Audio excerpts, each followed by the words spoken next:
Good morning, good morning, good morning it will be. Good morning, it's time for DGP. Hey guys, I hope you had a great weekend and you woke up early this morning ready to start the new week. You guys did a fantastic job last week. I just commend your efforts. You guys are doing such a great job and we miss you terribly. Today we're going to start a new lesson for DGP and we have a new secret word. Remember, this is totally optional. But if you're interested in winning the secret word challenge, you have to write this sentence down 4 or 5 times on your piece of paper and go through the weekdays as I do them, like we normally do in class. You have that filled out and you figure out what I say, what sentence I say the secret word in. So you have to have those 2 things turned in. You have to be the first person to have both those things correct. Okay, so today our word is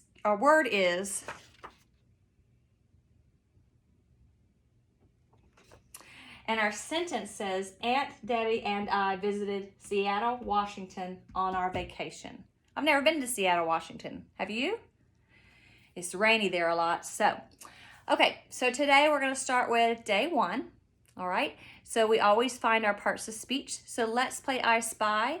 I spy with my tiny eyes. How many nouns? I think to myself, person, place, or thing. I spy 1, 2, 3, 4 nouns. 4 nouns. Can you find them?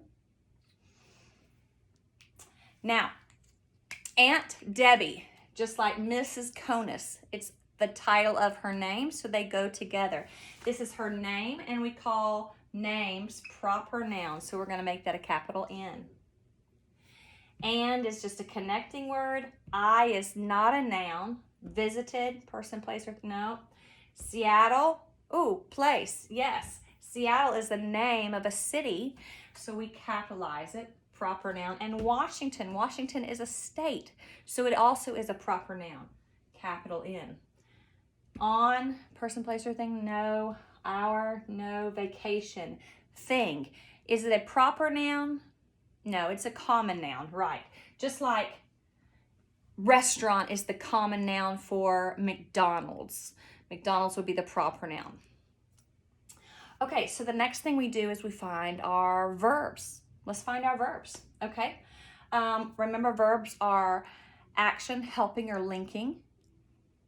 And we find the tense, past, present, or future. So we only have a few words to work with. It's not a long sentence. We know and is not a verb. It's the glue that holds things together. I is not in our helping verb, linking verb wrap, and it doesn't show action. Visited, ooh, that's something we can do. So that is a verb, and it is an action verb. There's a clue on that word. Do you see it that tells us past, present, or future? Yes, the ED. So it's going to be past. You knew that, didn't you? Yeah, you knew that. Okay, any other verbs? No, when I only see one verb, that clues me in on the sentence type, simple or compound. Okay, helps me think, that's only one thought. That's part of only one thought. Okay. So now do we have any adjectives to describe these nouns? Any words that describe Aunt Debbie? Any words that describe Seattle, Washington? Any words that describe vacation? No, but we do have a word that tells me whose vacation. Our vacation. Now, what is our? O-U-R. What if it was me and you going on our vacations? Maybe our families took vacations. Miss Konas' family and your family. I'm not using our names. I'm replacing our names with this. And we know that when we replace the names of a noun, we use a pronoun. So it is a pronoun. But what type of pronoun is it? Well, it's showing ownership over vacation. So it's modifying vacation. When we show ownership, we are in possession of it, so it's possessive. So put P-O-S-S and then the abbreviation for pronoun, okay? But we see another pronoun. Do you see it? I. It's a personal pronoun. I could be saying this sentence, Aunt Debbie and I, or I could say Aunt Debbie and Miss Konas visited that place. Instead of saying my name, I'm replacing it with a pronoun. So this is a pronoun. Now the hard part is figuring out what type. Remember, we have possessive. Remember, we show ownership. That's what we did here. We have the nominative that comes before the verb in the subject area, and we have objective that comes after the verb. Well, we already know our verb, visited. Does it come before or after our verb? It comes before, so here it is, our nominative pronoun. So let's go ahead and label it. Sometimes you'll hear that pronoun called a subjective pronoun. Just means the same thing, nominative, subjective, okay? All right, so now we have this word and this word. We've already talked about this word being the glue that holds things together. It's a connecting word, a joining word, so it's our coordinating conjunction, CC. It's connecting two things. What two things is it connecting? Aunt Debbie and I. Two people. Two people did this. Two people visited, okay? And so now we have just one word. Ooh, that shows position. That shows a position in place, like where we went, a position in the United States. Position, preposition, right, P-R-E-P. And if we have a preposition, that means on day 2, we're gonna have a prepositional phrase. You got it. So I'm going to pause the video for me and erase my board. Remember, if I'm going too fast, just pause the video where you are, catch up, ask a question to a parent or email me or anything like that. But if I go too fast, just pause the video and catch back up, okay? Okay, so we're back with day 2. Day 2, we find the parts of the sentence, So we find the subject, predicate, complete subject, complete predicate, complement if there is one, prepositional phrases, and object of the preposition. So let's start with what we know. We know the verb. We found it just this last time. What is the verb? What did they do? Visited, that's right, visited. So I'm gonna put a big V. That's what we call our simple predicate. Simple predicate is just another name for the verb, okay? Simple predicate. Now, to find the subject, we gotta figure out who did this verb. Who visited? Well, Aunt Debbie visited. I visited. Okay, Aunt Debbie and I. So we have 2 subjects, but 1 verb. Is that enough to make it a compound sentence? Hold that thought. Now, in this sentence type, the sentence purpose, when it's just stating something like this, we can draw our dividing line, our kung fu chop line, easily, okay? It always goes between your subject and predicate, because that's the 2 things that you need to make a sentence, a subject and predicate. So here we're gonna draw our dividing line, our kung fu chop line between our subjects and our verb, okay? Hi-ya! Did you make that hi-ya sound? If I call your house right now, did they hear it? Make sure you do it loud and proud, because that's the same dividing line here that it is in the diagram. All right, so when we divide that up, now we can find the complete subject, all the words in the subject area. So we know that to be in front of that line as Aunt Debbie and I. And the complete predicate includes the verb all the way to the end of the sentence in this type of sentence. And we're gonna underline it twice. Easy peasy. Okay, now, is there a prepositional phrase? Yes, because we had a preposition in the last part of the sentence. So the preposition was on, so we put our parentheses before it, and we close our parentheses after the first noun we come to, on our vacation. On our vacation. Now, what is the object in that phrase, on our vacation? Remember, it's the noun. The object is the noun. And if you said vacation, you are right, so we're going to put O-P. Object. Aunt Debbie and I visited Seattle, Washington on our vacation. Do we have a complement? Well, we always ask subject, predicate, what? Subject, predicate, what? So we have to include subject. Aunt Debbie and I visited what? Well, remember, prepositional phrases can be taken out of the sentence, so we would pretend that this wasn't even there. Okay, so I could take it out. Because remember, our complement is never, ever, ever in a prepositional phrase. Okay, so Aunt Debbie and I visited what? Aunt Debbie and I visited Seattle, Washington. Seattle, Washington in this case is simply going to be put together. It is one place, so we will make it our complement. Okay, and that's it for day 2. Kiss your brain. Good job, you guys did a great job. Okay, now we're ready for day 3. Day 3 being, I like to do day 3 and day 4 together, but day 3 being our sentence type and sentence purpose. Okay, is it simple or compound? Remember, it has to follow this pattern to be a compound sentence, this basic pattern. So we have a sentence up here, subject and predicate, and a sentence back here, subject and predicate, connected by a conjunction. Okay, now we have a conjunction. Yes, we have a conjunction. Check. We have a verb, remember our verb, check after the conjunction, and we have, something's not right. We have a subject here and a subject here. So we have a subject here and a subject here, but we're missing this guy.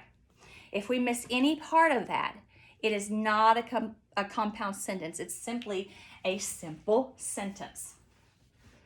How many places did they visit? How many people visited? We got one thought. Aunt Debbie and I visited. Where do we visit? Seattle, Washington. We got one thought, okay? So it is a simple sentence, SS. Now, I already gave you a clue when we were doing our Kung Fu Chop line of the type, the sentence purpose. Declarative, interrogative, exclamatory, or imperative. Is it making a command? No. Is it asking a question? Is it exclaiming something with a lot of emotion? Not really. We're just making a statement. We're just declaring that we went to Seattle, Washington. So it's this basic declarative sentence. Okay. Now, if we chose to do declarative, remember our punctuation at the end, which we're about to do now, has to reflect that. A declarative sentence is simply a period. Okay. Please punctuate your sentence. Always, always, always, and forever. Okay. Now, I spy, in addition to this, I have 1, 2, 3, 4, 5, 6, 7 things we have to do. Okay, so we've already done 1. There's 6 more things. All right, you know at the beginning of a sentence, always and forever, we have to capitalize our sentence. So the A in aunt is going to be capitalized because it's the beginning of the sentence. However, it's also her name. So we don't only capitalize aunt, but we also have to capitalize Debbie. Okay, so let's capitalize the D in Debbie. Okay. Oh, do you see anything else that needs to be capitalized? Yes, Seattle is the proper noun. It's the name of that city. And Washington is the name of that state. Absolutely. Absolutely. I spy one more thing that needs to be capitalized. And here's the deal, my friends. When you're texting people, it doesn't always capitalize. So if you ever write me an email or you ever send Miss Konas a text, please capitalize this, or I will just, it just blows my mind. The personal pronoun I has got to be capitalized. That's you. When you write this, that's you, and you are important. So capitalize that I. Forever and ever and ever, to infinity and beyond, capitalize that I. Now, we have one more punctuation. Do you see where it needs to go? I'll give you a clue. It's a comma. Can't go here. We usually put it before a conjunction for a compound sentence, but it's not a compound sentence. It could go there if we had at least 3 things in a list, but we don't really have a list of people's names, so that's not it. If you are thinking what I'm thinking, then you're right. Do you know what I'm thinking? It goes right here between Seattle and Washington. We input a comma right there because it's separating the city from the state. Yeah, you knew that. And if you couldn't remember that you knew that, it was back in your brain because you learned that way back in 3rd grade. So you just brought it out of hibernation, okay? So we put a comma there between the city and the state. All right, so we are ready for our day 4 diagram. Are you ready? Let's go ahead and do that, okay? All right, now, this diagram is going to look a little different. How many subjects did we have? So look back on day 2. How many subjects did we have? We have 2 subjects, so our baseline is going to look different, okay? Our baseline is going to look different. Whenever we have 2 subjects, we have to draw one subject here, one subject here, and we're going to connect them together like this. Have you seen something like that before? Sure you have. Sure you have. Okay, so our diagram is going to look kind of like this. All right, so let's go ahead and just start filling it in. You want to do that? And then we'll do our little concrete chalk line. Okay, and then stop right there for a moment. Okay, all right, so let me get a different color.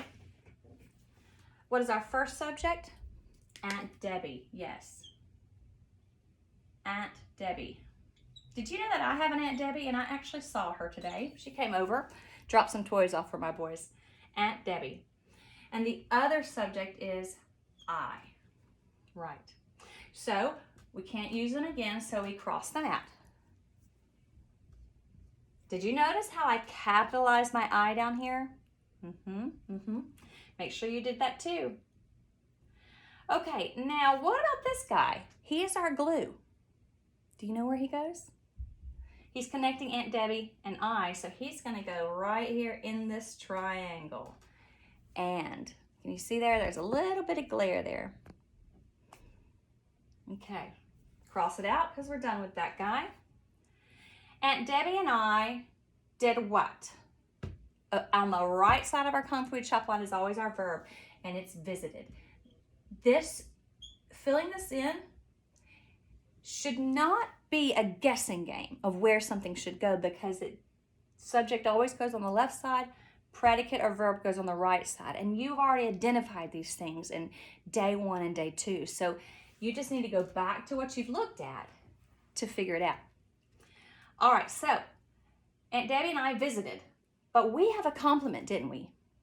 So because we had a complement, we need to extend this line, and we're going to draw a vertical line that does not go through the baseline. Okay? Seattle, Washington, and I'm just going to abbreviate. I've run out of room, so I just put S, W, and you know it's Seattle, Washington. You can write it out on your paper, or you can abbreviate like me. It doesn't matter to me. I love you either way, okay?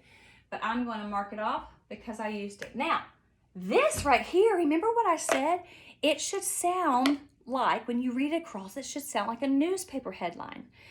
Okay, so it says, extra, extra, read all about it. Aunt Debbie and I visited Seattle, Washington. Yay! Okay, every other word that we haven't put here is just extra information. But if you can read across that and get the understanding of the sentence, you know you've done well, okay? All right, so now, all we have left is our prepositional phrase, okay? We visited, and we do our diagonal and flat line. Our diagonal is always our preposition here. On what? Vacation. Very good. Now, do you remember how I drew a line from our under vacation? Because it's describing whose it is. It's modifying the word vacation. I drew it underneath here for a visual because you know that it's going to go underneath vacation in the diagram. Our. Guys, you did such a good job today. Nicely done. Give yourself a pat on the back. Nicely done. I can't wait to see who wins our secret word challenge, and I can't wait to be with you again on Thursday. All right, guys. See you later. Bye.